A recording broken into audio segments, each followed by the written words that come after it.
अरे लागे न काजी अरे मरिया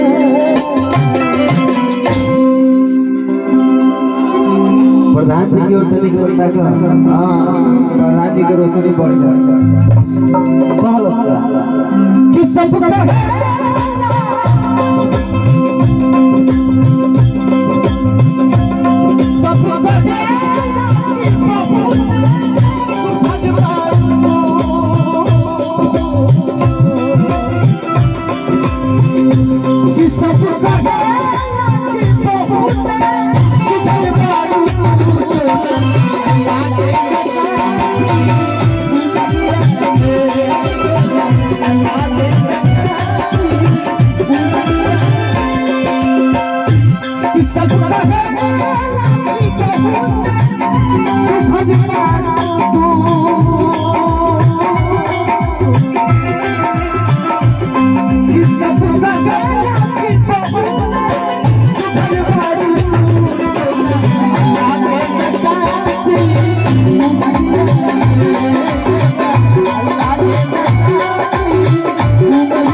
सुधीर भैया खातिर बात हां सुधीर भैया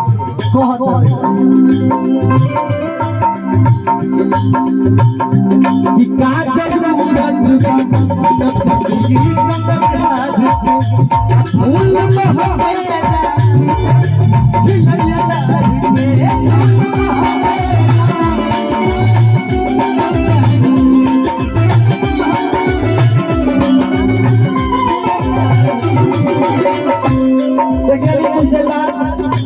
इस समय के भाई सुपरस्टार का हम अपने के छोट भाई सर्वेश सिंह दिल पर सुन होने वाला बड़ा उनका भी बड़ा ही ठीक गाना बा आप लोग सुन जाइए अभी हमको सूचना आई है कि भाई को नहीं बता जाइए हां हां खाली के कवर देखिए आज भी स्टूडियो